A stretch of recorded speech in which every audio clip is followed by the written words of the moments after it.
Hello guys, welcome. आज हम लोग एक नया सब्जेक्ट स्टार्ट करने जा रहे हैं जिसका नाम है मैनेजरियल इकोनॉमिक्स।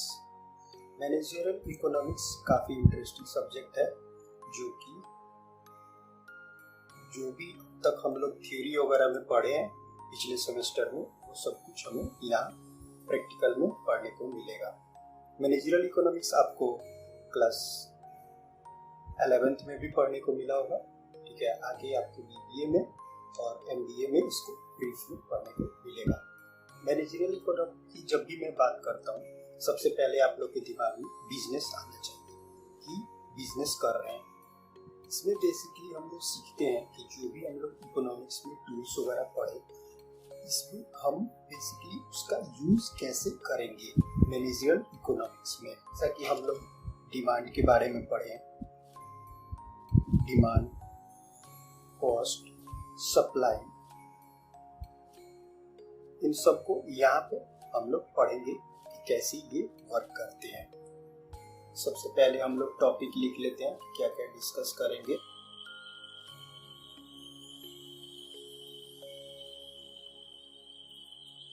सबसे पहले हम इंट्रोडक्शन देखेंगे। इंट्रोडक्शन के अलावा हम लोग इसके डेफिनेशन पढ़ेंगे।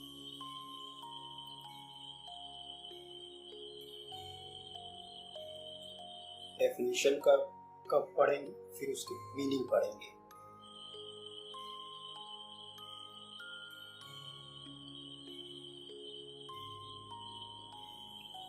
स्कोप डिस्कस करेंगे, फिर उसके बाद इम्पोर्टेंस डिस्कस करेंगे। ये दूसरा मेरा टॉपिक होगा मैनेजरियल इकोनॉमिक्स।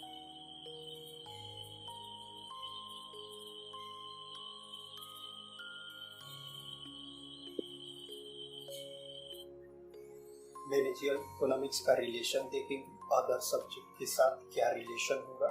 फिर तीसरा टॉपिक जो होगा मेरा मैनेजरियल इकोनॉमिक्स डिसीजन मेकिंग।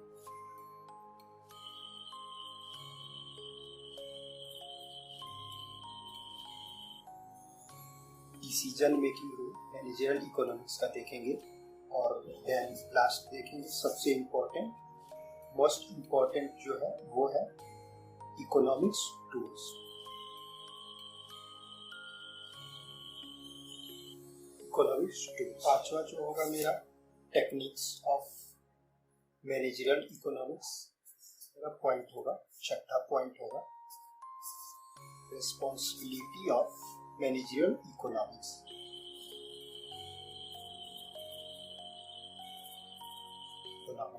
इतना टॉपिक हम कवर करेंगे और आपको इसका नोट्स भी प्रोवाइड करेंगे। ये सब टॉपिक हम, और आपको ये टॉपिक का ब्रीफ पढ़ना है तो आप डिस्क्रिप्शन में मैं लिंक दे दूंगा, उससे आप डायरेक्ट मेरे वीडियो पे जाके वीडियोस देख सकते हैं। सबसे पहले मैं इंट्रो करूंगा।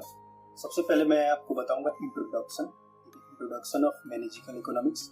तो इंट्रोडक्शन मतलब होता क्या है कि वो होता क्या है, मैनेजरियल इकोनॉमिक्स होता क्या है। तो point of exam point of view के थ्रू देखेंगे तो हमें मैनेजरियल इकोनॉमिक्स के 2-3 पॉइंट नोट करने पड़ेंगे, ठीक है। उसके बाद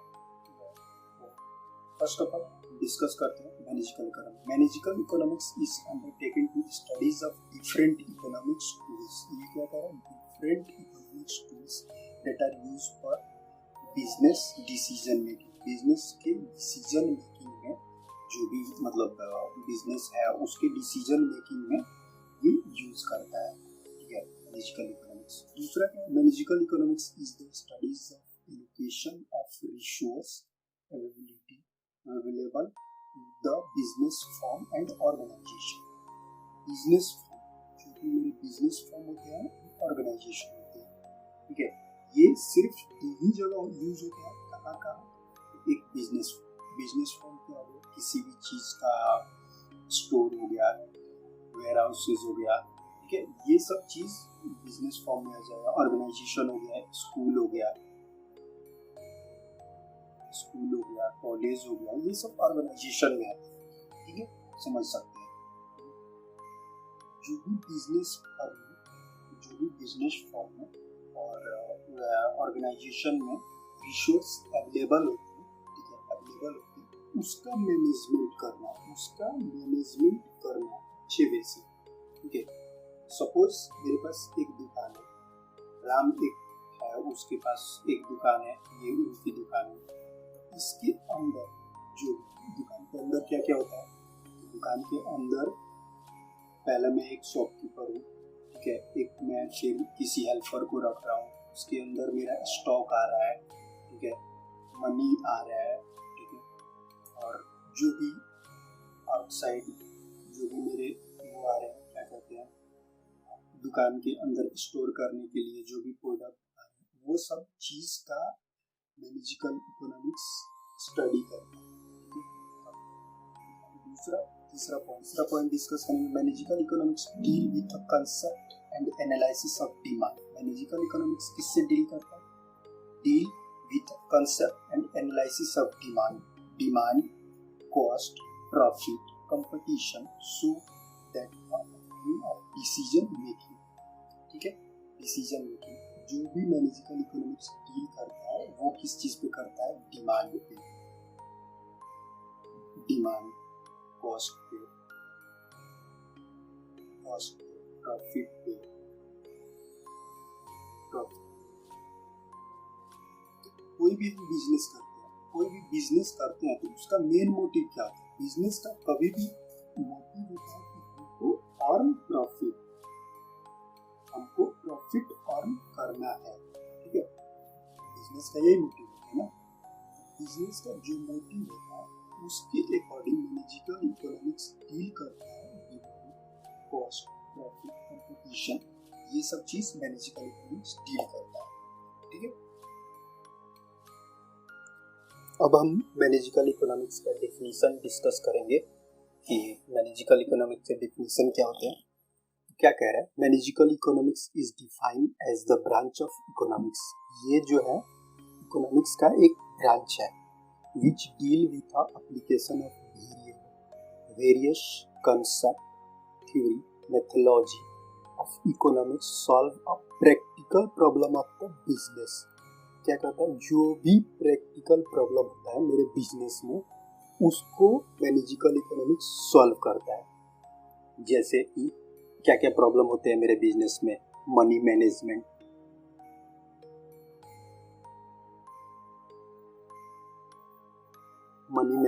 का प्रॉब्लम, स्टॉक का प्रॉब्लम, सप्लाई का प्रॉब्लम,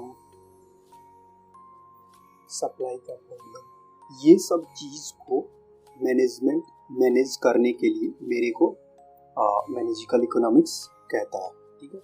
जैसे कि इसके बाद डेफिनेशन के बाद मैं चलूँगा और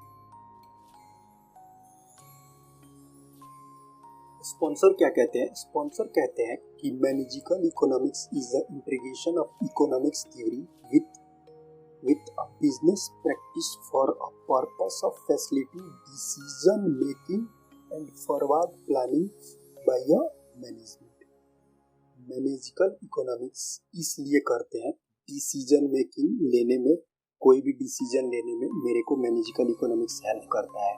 जैसे कि क्या कि मेरा स्टॉक कब आना चाहिए, मेरे लास्ट स्टॉक कब खत्म हुआ था, मेरे इस मंथ का क्या इनकम है, ये सब करते हैं।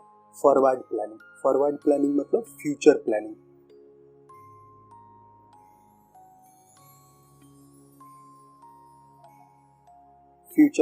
फॉरवर्ड प्लानिंग का मतलब होता है कि फ्यूचर प्लानिंग, फ्यूचर में हम क्या प्लानिंग कर रहे हैं। जैसे कि सपोज कि मैं एक बिजनेस सेटअप किया, ठीक है, बिजनेस सेटअप किया, जो कोई एक बिजनेस ले लो, किसी भी चीज़ का एक बिजनेस ले लो।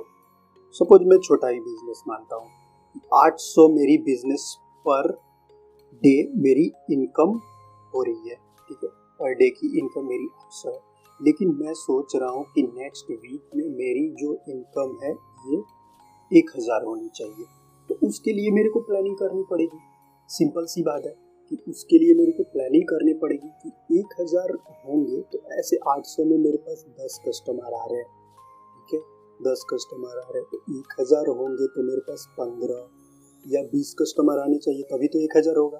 तो उसके लिए मेरे को प्लान करनी पड़ेगी कि मेरे को किस कस्टमर को टारगेट करना है, किस कैसे मेरे को कस्टमर को अट्रैक्ट करना है। ये सब फॉरवर्ड प्लानिंग और फ्यूचर प्लानिंग कहते हैं। नेक्स्ट मेरा जो टॉपिक है वो है स्कोप ऑफ मैनेजिकल इकोनॉमिक्स। क्या क्या स्कोप होते हैं managerial economics? Economics has major two branch, micro economics and macro economics. आप सब कोई जानते होंगे कि माइक्रो इकोनॉमिक्स क्या होता है और मैक्रो इकोनॉमिक्स क्या होता है। Both are applied to a business analysis which can be used to analysis the business environment. क्या कह रहा है? Both are applied in business analysis. दोनों क्या कहते हैं कि बिजनेस एनालिसिस को में अप्लाई होते हैं।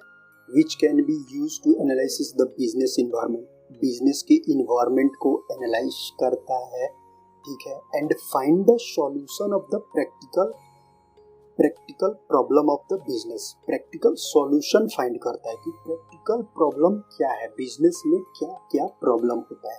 जैसे कि पहला टॉपिक है स्कोप में कि demand analysis and forecasting, demand को एनालाइज करना। तो डिमांड एनालिसिस क्या होता है कि डिमांड को एनालाइज करना, किसी मार्केट को सर्वे करना और फाइंड करना कि उस मार्केट में मेरी प्रोडक्ट की क्या डिमांड है। समझ रहे हो? मेरी मार्केट में प्रोडक्ट की क्या डिमांड है। जैसे कि अगर मैं बिस्किट की कंपनी सेटअप करता हूँ तो मैं देखूंगा ना कि अगर बिस्किट मैं बनाता हूँ तो मेरी मार्केट में वो बिस्किट कितनी सेल हो सकती है, इस टाइप की मार्केट में डिमांड है। एंड फोरकास्टिंग मतलब क्या होता है? Future planning.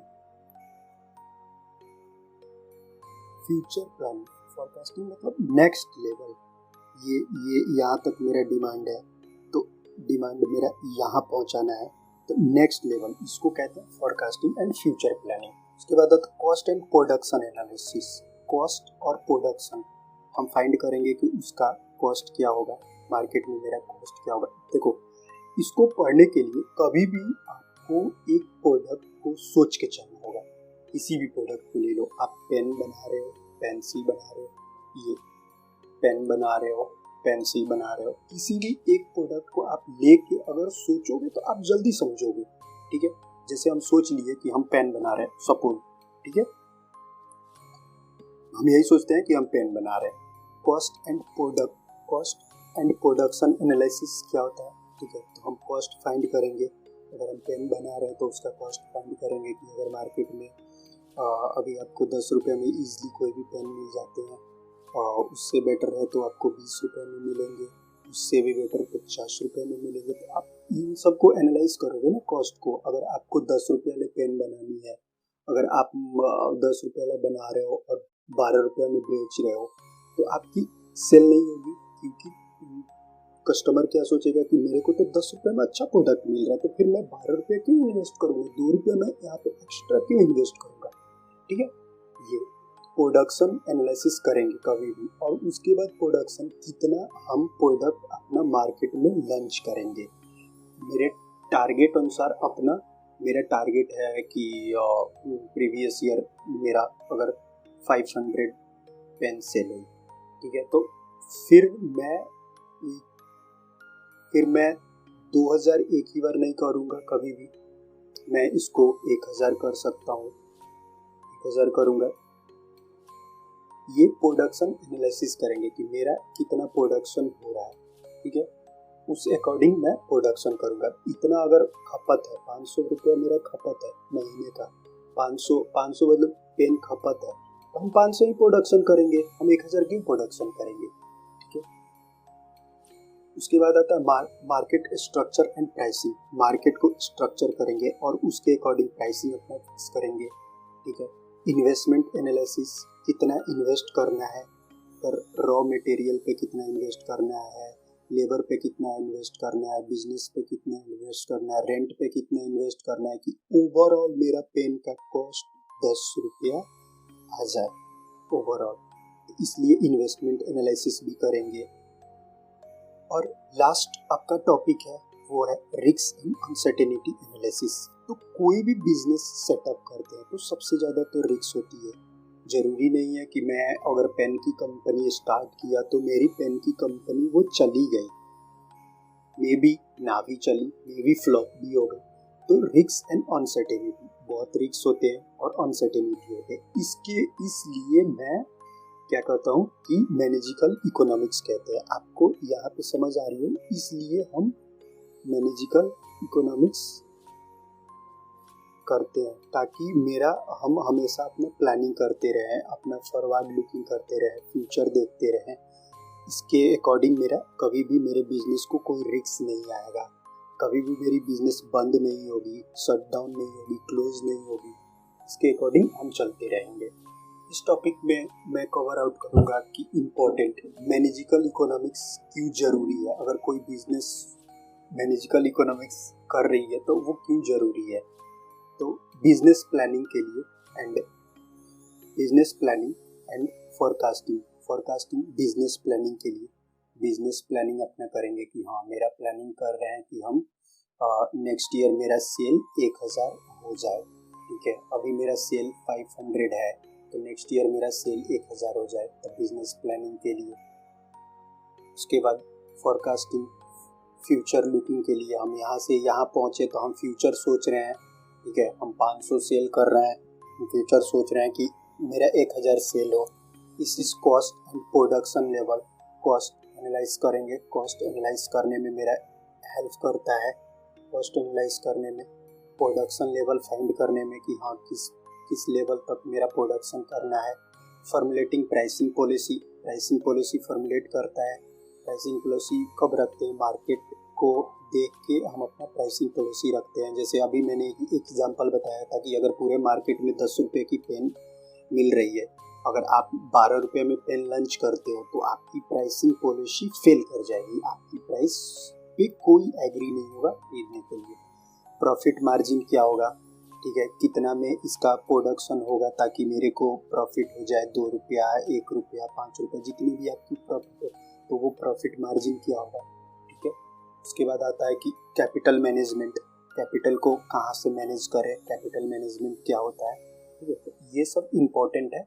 आपको मैं नोट्स प्रोवाइड करूँगा, उनमें आप इन सब टॉपिक को डिटेल में स्टडी कर सकोगे। मैं ओवरव्यू दे दे रहा हूँ आपको। नेक्स्ट टॉपिक है मेरा टूल्स ऑफ मैनेजिकल इकोनॉमिक्स। क्या क्या टूल्स होते हैं मैनेजिकल इकोनॉमिक्स में। तो मैनेजिकल इकोनॉमिक्स में पहला टूल्स होता है मेरा opportunity cost principle. Opportunity cost principle, तो अपॉर्चुनिटी कॉस्ट प्रिंसिपल में क्या होता है कि जैसे कि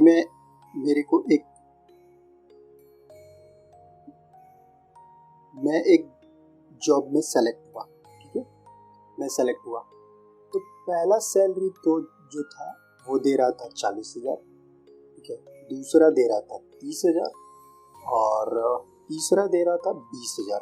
ठीक है, तो मेरे को लगा कि जो पहला कंपनी है वो बहुत दूर है मेरे घर से। ठीक है, दूसरी कंपनी है जो मेरे घर के पास है और तीसरी कंपनी है वो मैं लेना नहीं चाहता हूँ। ठीक है, तो मेरा ये मतलब था कि मैं अपने घर से नज़दीक वाली कंपनी को ज्वाइन करना चाहता था ताकि मेरा ट्रैवल कॉस्ट जो है वो बचे। ठीक है, ट्रैवल कॉस्ट बचे। तो मैं इस कंपनी को सेलेक्ट किया, तीसरा वाला कंपनी को सेलेक्ट किया, दूसरा वाला को सेलेक्ट किया, 30,000 पर मंथ। लेकिन अगर मेरे को पैसे की ज़रूरत है, मेरे को नीड है पैसे की। ठीक है, मेरे को पैसे की नीड है तो मैं कौन से सेलेक्ट करूँगा, 40,000 वाली नौकरी। तो ये जो दो कंपनी में छोड़ दिया, 30,000 वाली जॉब और 20,000 वाली जॉब, इसको कहते हैं अपॉर्चुनिटी कॉस्ट। ठीक है, OCP मैं शॉर्टकट नाम रख रहा हूँ। ठीक है, इसको मैं कहता हूँ अपॉर्चुनिटी कॉस्ट। जो भी एक्सेप्ट कर लिया, अगर 3 ऑप्शन है, जैसे कि मेरे एग्जाम सेंटर है तो मेरे एग्जाम सेंटर 2, 3, 4 हैं सपोज। ठीक है, दिल्ली, लखनऊ, पटना, मुंबई जो भी है, तो मेरा सेंटर आ गया दिल्ली। तो जो लखनऊ, पटना, मुंबई जो सेंटर था, ये था मेरे पास अपॉर्चुनिटी। ठीक है, मैं इसको भी ले सकता था, इस चीज़ को मैं छोड़ दिया, तो इसको कहते हैं अपॉर्चुनिटी कॉस्ट। ठीक है, उसके बाद दूसरा पॉइंट आता है कि मार्जिनल अपॉर्चुनिटी कॉस्ट क्या होता है। नेक्स्ट टॉपिक है वो है मार्जिनल अपॉर्चुनिटी कॉस्ट। तो मार्जिनल अपॉर्चुनिटी कॉस्ट सबसे पहले मैं आपको इजी वे में समझाता हूँ। तो मार्जिनल अपॉर्चुनिटी कॉस्ट ये कहता है कि एक यूनिट को बढ़ाने के लिए, एक यूनिट में यूनिट ए बढ़ा रहा हूँ, तो यूनिट बी क्या होगा कि यूनिट बी को सैक्रिफाई करना पड़ेगा और यूनिट बी जो है वो घटेगा। ठीक है, ये कहता है मार्जिनल। जैसे कि मैं कहीं, मेरे को नेक्स्ट मंथ में घूमने जाना है, ठीक है, कहीं घूमने जाना है नेक्स्ट मंथ में, तो नेक्स्ट मंथ में कहीं घूमने जाना है, तो अभी ने पैकेट मनी शेप करूँगा। बस इजी वे में आप समझ लो। मैं इसको आपको नोट डाउन करके मैं समझा दे रहा हूँ। ठीक है, इसका डिफिनेशन मैं नोट डाउन कर दे रहा हूँ। क्या होता है,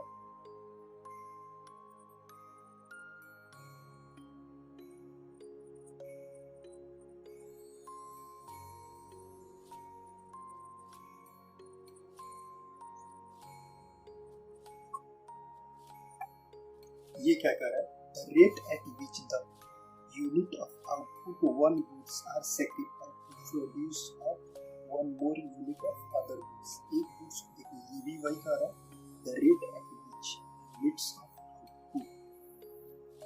output of one goods are sacrificed to produce one more unit to other goods. Other goods को भी मैं उसको इसका ये मार्जिनल रेट को आप मार्जिनल रेट को जैसे कि एग्जाम में देखेंगे कि MOCV बोलते हैं, MRCV बोलते हैं और MRTV बोलते हैं। ठीक है, तो आप देखेंगे, ध्यान में रखेंगे इस चीज को। ठीक है, कि MOCV बोलते हैं, MRTV बोलते हैं और MRSB बोलते हैं, MRS बोलते हैं इसको। ठीक है, मार्जिनल रेट ऑफ सब्स्टिट्यूट्स इसको कहते हैं। मैं आपको ग्राफ के अकॉर्डिंग भी समझा देता हूँ।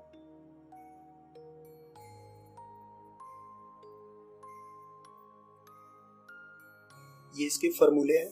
ठीक है, MRT के ये फॉर्मूला, इसका फॉर्मूला ये है। इसको जैसे कि कोई A है, B है, C, ठीक है, और D है।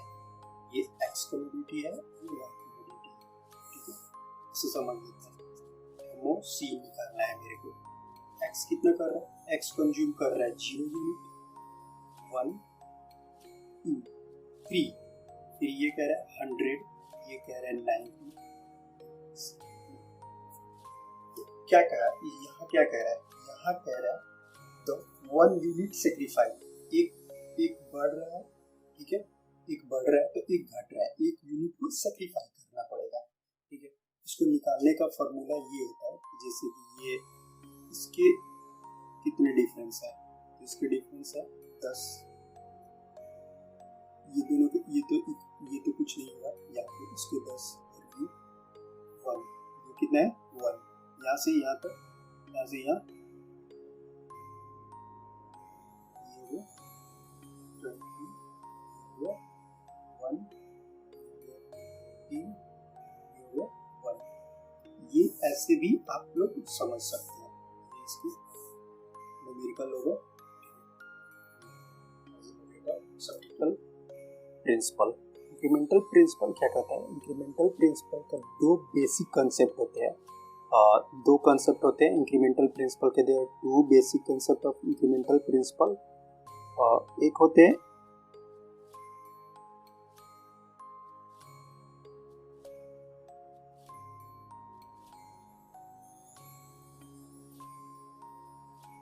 इंक्रीमेंटल कॉस्ट, पहला होगा मेरा, फर्स्ट होगा मेरा इंक्रीमेंटल कॉस्ट और दूसरा होगा इंक्रीमेंटल रेवेन्यू। ठीक है, तो इंक्रीमेंटल कॉस्ट का क्या मतलब होता है, इंक्रीमेंटल कॉस्ट कहता है कि चेंज इन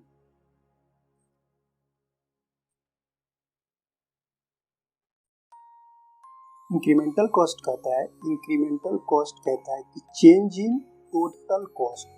ठीक है, और इंक्रीमेंटल रेवेन्यू कहता है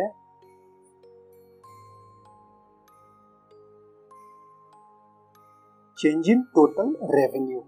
इसका कॉस्ट कहता है, इंक्रीमेंटल कॉस्ट कहता है कि चेंज इन टोटल कॉस्ट और change in total revenue due to revenue कब चेंज होता है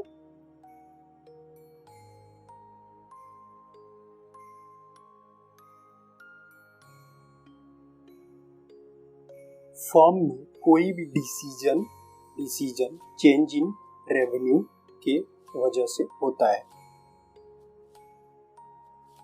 due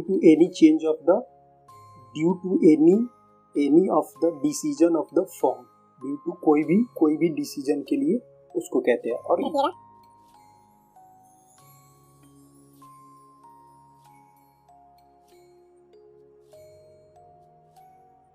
incremental cost is always greater than incremental revenue, कभी भी इंक्रीमेंटल कॉस्ट है, इंक्रीमेंटल रेवेन्यू बड़ा होता है।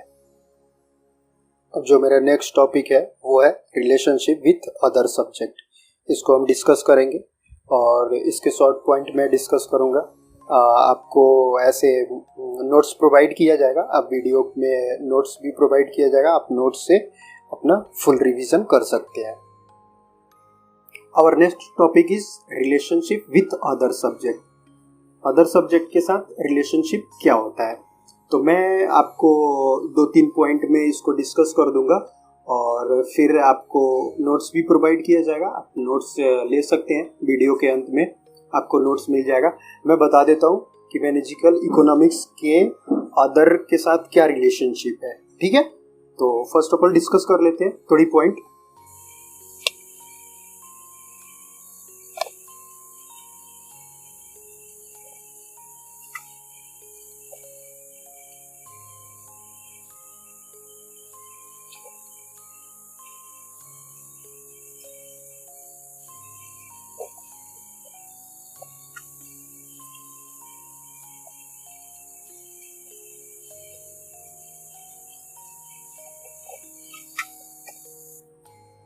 हम डिस्कस कर लेंगे एक एक पॉइंट को। तो मेरा फर्स्ट पॉइंट क्या कहता है, मेरा फर्स्ट पॉइंट कहता है कि managerial economics is derive largely from micro economics. Managerial economics जो भी होता है वो माइक्रो इकोनॉमिक्स से डिराइव होता है। Other discipline like mathematics, operational resource, accounting, computer science ETC by crucial role on the business and management decision. ये क्या कहता है, ये सब क्या कहता है, मैथमेटिक्स हुआ, ऑपरेशनल रिसोर्स हुआ, अकाउंटिंग हुआ, कंप्यूटर साइंस हुआ, ये सब क्रूशियल रोल प्ले करता है मैनेजमेंट के डिसीजन मेकिंग में। डिसीजन मेकिंग में बहुत बड़ा रोल प्ले करता है कोई भी डिसीजन लेने में। क्या कह रहा है, नेक्स्ट पॉइंट कह रहा है, ये पहला पॉइंट, ये दूसरा, ये तीसरा। नेक्स्ट पॉइंट कह रहा है कि this role provide optimum solution. ये रोल क्या कहता है कि ऑप्टिमम सॉल्यूशन प्रोवाइड करता है, या provide to a business, provide optimum solution to a business problem firm can be explain as following. ये सॉल्यूशन फाइंड करता है, ठीक है। रिलेशनशिप इसके मतलब मैनेजिकल इकोनॉमिक्स क्या कहता है कि प्रॉब्लम फाइंड करता है कि क्या क्या प्रॉब्लम है, उसके बाद उसका सॉल्यूशन फाइंड करता है। जो भी प्रॉब्लम होता है उसका सॉल्यूशन फाइंड करता है। इस डायग्राम के माध्यम से आपको मैं और इजी वे में समझाऊंगा। ये डायग्राम क्या कहता है, यहाँ देखिए आप क्या लिख रहा है। एक पॉइंट इसको ले लेते हैं, कह रहा है कि decision problem of a firm under risk and uncertainty. जो भी रिस्क और अनसर्टेनिटी होता है उसको यहाँ रखते हैं। ये देखिए यहाँ से ये आएगा, मैनेजिकल इकोनॉमिक्स ये है, ठीक है। और फिर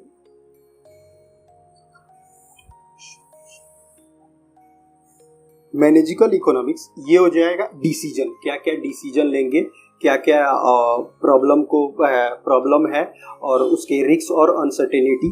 तो पहला होता है इकोनॉमिक्स थ्योरी होता है, पहला इकोनॉमिक्स थ्योरी। दूसरा होता है मैनेजमेंट एंड अकाउंटिंग प्रॉब्लम, ठीक है। तीसरा होता है ऑप्टिमम रिसोर्स, रिसर्च करेंगे, ठीक है। उसके बाद चौथा हो गया हमारा क्वांटिटेटिव टेक्निक, कौन कौन सा टेक्निक उसमें यूज करेंगे, ठीक है। पांचवा हो गया हमारा मैथमेटिक्स, पांचवा मैथमेटिक्स हो गया। 6 हो गया मेरा theory of decision making, theory of decision. जब ये सारे प्रोसेस करेंगे, यहाँ तक पहुंचेंगे, तो यहाँ क्या होगा मेरा, यहाँ जो निकल के आएगा optimum solution of the business problem. जो भी मेरे बिजनेस के प्रॉब्लम में सॉल्यूशन होगा वो निकल के आ जाएगा, ऑप्टिमम सॉल्यूशन। लास्ट में मेरा ये सॉल्यूशन निकल के आ जाएगा। अब मेरा टॉपिक है इकोनॉमिक्स थ्योरी। इकोनॉमिक्स थ्योरी क्या होता है, इकोनॉमिक्स थ्योरी क्या करता है, मैं एक आपको ओवरव्यू दे रहा हूँ, आपको नोट्स प्रोवाइड किया जाएगा। नोट्स में आपको डिटेल स्टडी आप कर सकते हैं। मैं बता देता हूँ कि इकोनॉमिक्स थ्योरी क्या होता है।